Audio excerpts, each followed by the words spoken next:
অনেক baby hair হয়েছে, এগুলো কত তাড়াতাড়ি মেকআপটা মেল্ট হয়ে যায়। তারপর কাজল বা আইলাইনারে কিছু থেকে যায় তখন পুরো চলে আসে। আমি এখনই একটা রাখির মেকআপ লুক শুট করলাম। তোমরা দেখতেই পাচ্ছ আমার ফেসে অলরেডি মেকআপ করা রয়েছে, যার টিউটোরিয়ালটা আমি অলরেডি পোস্ট করে দিয়েছি। তো আজকে আমি শেয়ার করব যে আমি মেকআপ করার পর মেকআপটাকে কিভাবে রিমুভ করি এবং তারপর কি স্কিন কেয়ার করি। মেকআপ করলে আমাদের ফেসে কিছু হয় না, কিন্তু মেকআপটাকে ঠিকভাবে ক্লিন না করলে কিন্তু আমাদের যে পোর্সগুলো আছে সেগুলো ক্লগ হয়ে যায়। তারপর কি হয়, সেখান দিয়ে আরো বেশি বেশি ব্রেকআউটস হয়। তো সেটাকে অ্যাভয়েড করার জন্য আমরা ডাবল ক্লিনজিং মেথড ইউজ করব। ফার্স্টে আমরা কোনো ক্লিনজিং অয়েল, ক্লিনজিং বাম দিয়ে মেকআপটাকে রিমুভ করে নেব, তারপর ফেস ওয়াশ দিয়ে সেটাকে ডাবল ক্লিনজিং করে নেব। ফেসের যে মেকআপটা আছে সেটা পুরোপুরি ক্লিন হয়ে যাবে। তো আমি দেখাচ্ছি আমি কিভাবে ইউজ করি। তো আমার কাছে আছে কোয়েঞ্চে ক্লিনজিং বাম, দেখাচ্ছি আমি। তো মাঝে মাঝে আমি কোয়েঞ্চের এই ক্লিনজিং বামটা ইউজ করে থাকি। এটা টেক্সচারটা এরকম, এটা খুবই ভালো। একটুখানি জাস্ট নিয়ে এখানে রাব করলেই পুরো মেকআপটা, যতই ওয়াটারপ্রুফ মেকআপ হোক না কেন, পুরোটা উঠে চলে আসে। তারপর মাঝে মাঝে আমি ওভারল্যাপসের এই ক্লিনজিং অয়েলটা ইউজ করি, এটাও ভীষণ ভালো। একটুখানি নিয়ে পুরো মুখে রাব করে তারপর একটু জল দিয়ে আবার রাব করলে পুরো মেকআপটা চলে আসে। আর গার্নিয়ারের এই মাইসেলার ওয়াটারটাও আমি মাঝে মাঝে ইউজ করে থাকি। এটা যখন আমি হালকা হালকা কোনো মেকআপ করি ডেইলি বেসিসের জন্য, তখন এইটা ইউজ করে থাকি, এইটাও ভীষণ ভালো। তো আজকে আমি ফ্রেন্সের এই ক্লিনজিং বামটা ইউজ করব। আর তোমরা দেখো কত তাড়াতাড়ি মেকআপটা মেল্ট হয়ে যায়। আমি চুলটাকে বেঁধে নেবো। অ্যাকচুয়ালি আমি ড্রেসটাকেও চেঞ্জ করে, তো আমি ড্রেস চেঞ্জ করে চলে এসেছি। এরপর আমি চুলটাকে একটু বেঁধে নেবো।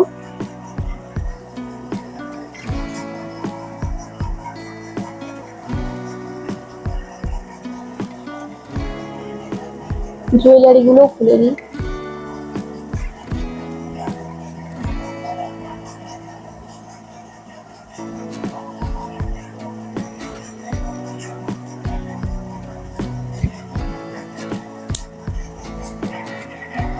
এরপর দেখো আমি ইউজ করবো কোয়েঞ্চের এই ক্লেনজিং বামটা। জাস্ট অল্প একটু নেব।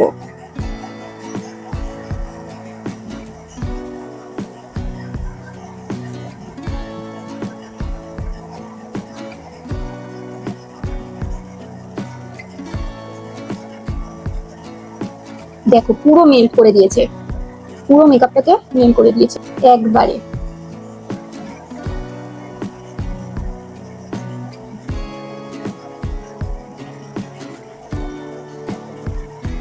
কোনো মেকআপ নেই, পুরো মেল্ট করে দিয়েছে।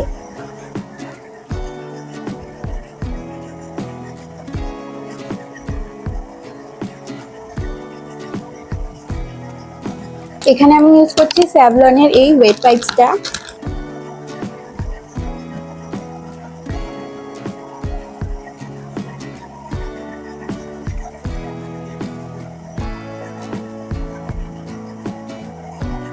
এরপর আমি ইউজ করব পন্ডসের এই ফেস ওয়াশটা। এটা খুবই ভালো, পুরো ডিপ ক্লিনজিং হয় আর পুরো ফেসের ডার্ট গুলো পুরো চলে যায়।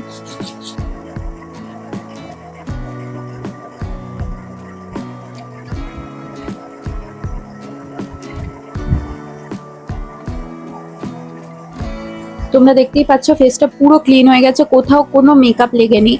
তাও আমি আরেকটা জিনিস বলতে চাই, আমরা কাজল ইউজ করলে আমাদের লোয়ার ওয়াটার লাইনে না তখনও কাজল থেকে যায়, মানে ডবল ক্লিনজিং এর পরেও, তখন তোমরা এই জিনিসটা করতে পারো। দেখাচ্ছি, একটা ইয়ারবাডস নেবে আর মাইসেলার ওয়াটারটা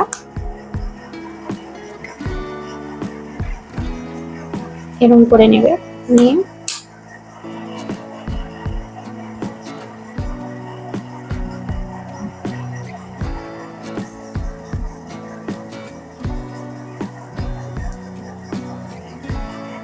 দেখো যদি এক্সট্রা কোনো তারপর কাজল বা আইলাইনারে কিছু থেকে যায় তখন পুরো চলে আসবে।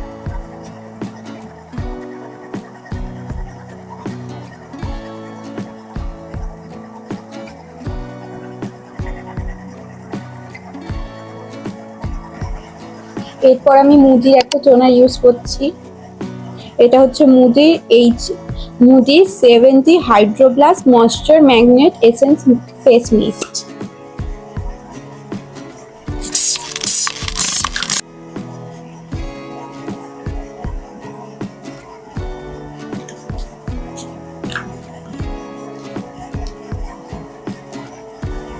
এরপর আমি ইউজ করছি পিলগ্রিমের ভিটামিন সি সিরাম।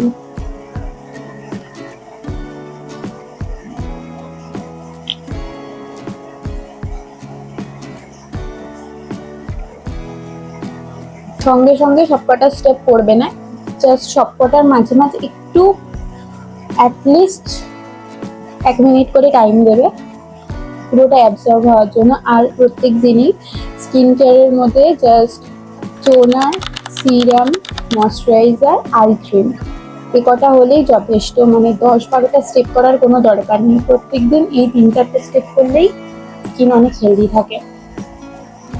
এরপর আমি ইউজ করছি দ্য ডার্মাকোর under eye cream.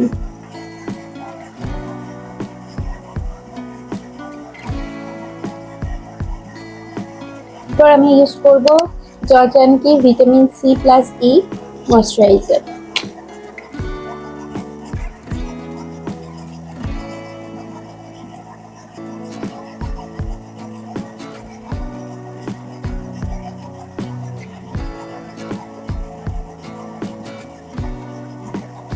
Last step use করবো জর্জানকি barrier repair hydrating lip balm SPF PA 3+ strawberry red.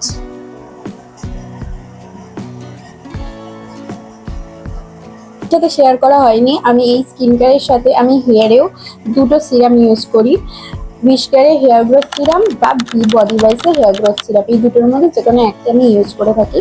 আজকে আমি বি বডি ওয়াইসের হেয়ার সিরামটা ইউজ করছি। এটা রোল অন, আর এটা ইউজ করা ভীষণই সহজ, ওইটাও ইউজ করা সহজ। এরকম করে অ্যাপ্লাই করে একটু ম্যাসেজ করে নিই।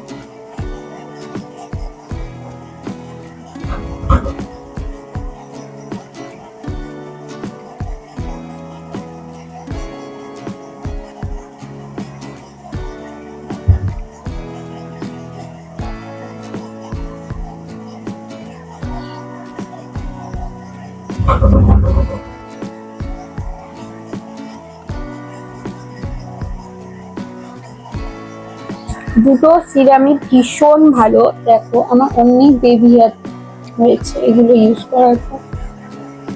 কনসিস্টেন্ট ভাবে ইউজ করলে এটা ভীষণ ভালো রেজাল্ট দেয়। আর এগুলো ইউজ করার পর মানে সঙ্গে সঙ্গে একটু চিটচিটে হবে, বাট পরের দিন সকালে একদম পুরো ফ্রেশ হেয়ার হয়ে যাবে। মানে কোনো তেল তেল ভাব কিচ্ছু করবে না হেয়ারে। ভীষণ ভালো, ডেলি ইউজ করতে পারো, আবার সপ্তাহে 2-3 দিনও ইউজ করতে পারো, ভীষণ ভালো। আর ভিডিওটা আমার এই পর্যন্তই। ভিডিওটা ভালো লাগলে লাইক শেয়ার কমেন্ট করে দিও। আর পরবর্তীতে কি ভিডিও দেখতে চাও কমেন্টে বলো। Bye bye.